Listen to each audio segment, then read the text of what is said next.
Jen, be a doll and toss it over, will you?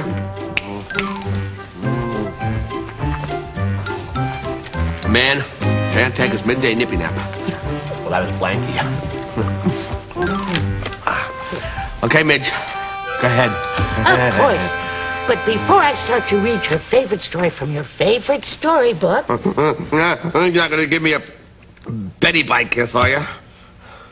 No, Schemer. I was only going to say, pay me first, or this story ends before it begins. Oh, is that all? Okay. There you are.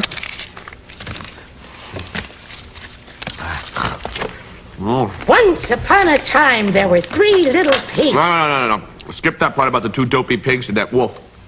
Go to page 8, paragraph 3. Paragraph 3. Yeah, page 8.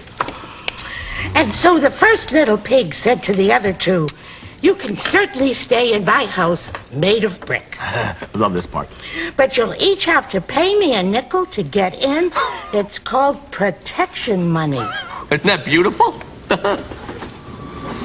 The 2 other pigs didn't have any nickels, and they said, "But the big bad wolf will eat us if you don't let us in."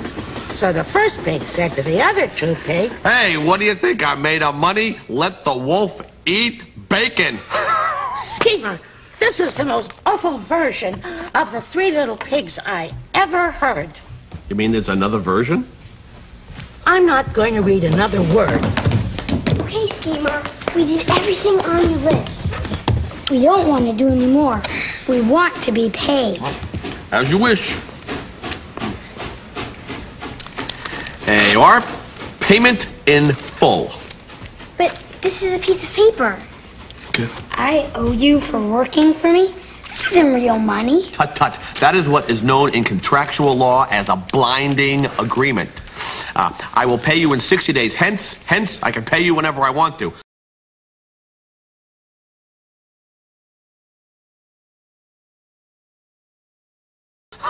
Hold it. Open my eyes and shine in a flashlight, but are you telling us that you haven't paid anyone? Well, depends what you mean by pay. Pay? With money? Schemer, if I hear that you haven't paid anyone...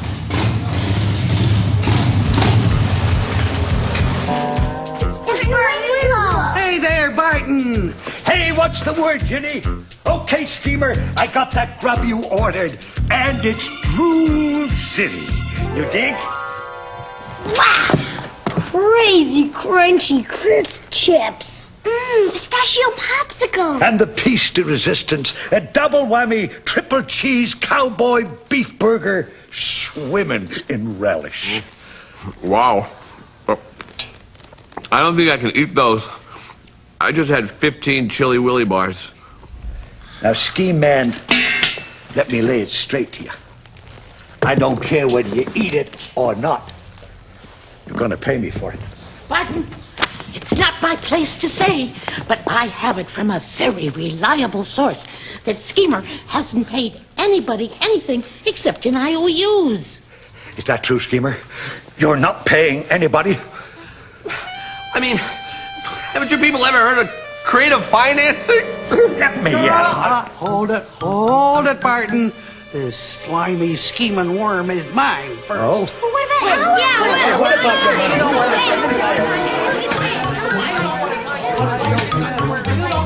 Well, that's not as bad as having to read him the 3 little pigs, which is the most terrible version. Hey, wait a minute, where's Schemer? It's just... What do you mean? He's right here. Ooh.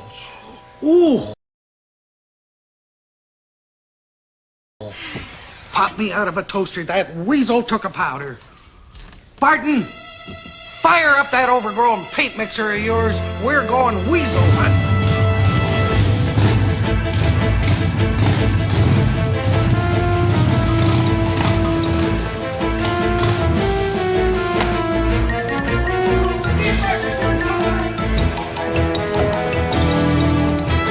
Schemer's in a lot of trouble this time. Did someone say trouble? You know, if people were just more careful, they wouldn't wind up in any Doctor, look out! trouble at all. How'd you do that? This? Oh, this is just a little trick of mine. And speaking of tricks, it sounds to me like Schemer's been tricking some very good people. He sure has. He broke his promise to pay everyone. Yeah, he's been really irresponsible. He cheated people, and that's not good. It's a shame when people don't take responsibility for things they say they will be responsible for. You mean like helping Billy with the shelf? Yes, I found out about that the hard way. I forgot to help Aunt Stacy.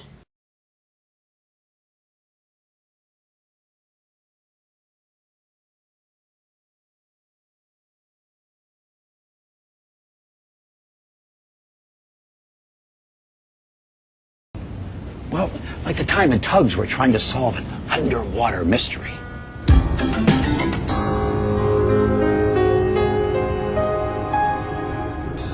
Prepare to turn, ordered George. Preparing to turn, Answered Theodore. Theodore was helping George dock a big cargo ship. Slow down, Called George. slow down. slowing. Called Theodore. George whistled a big George whistle.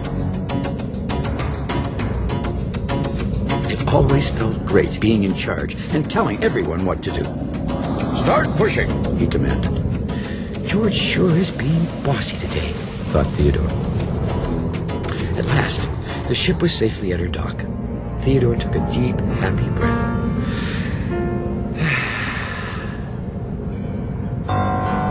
Now came his favorite part of working with George. Let's go home. Shouted George. George's last order of the day.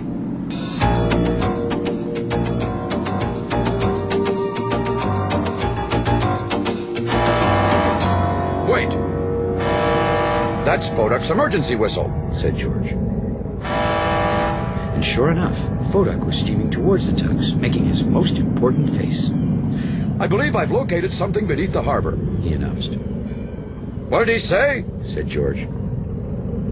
I think Voduk said he found something under the water. Explained Theodore. You see, sometimes Voduk uses very large words.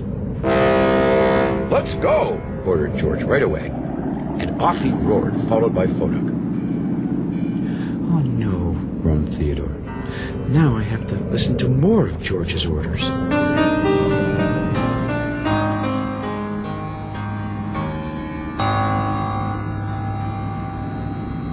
It's right under here, Said Voduk.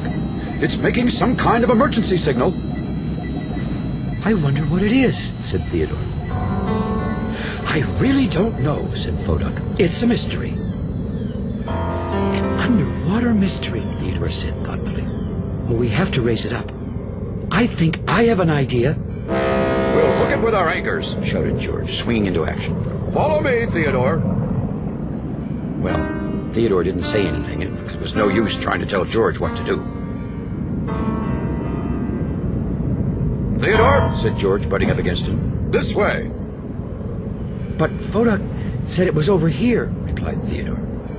Just do what I say. Snorted George. All of George's orders felt like they were building up inside Theodore's smokestack, ready to explode. You find it yourself, George. He said at last. Wow, George was very surprised to see everyone always did what he said.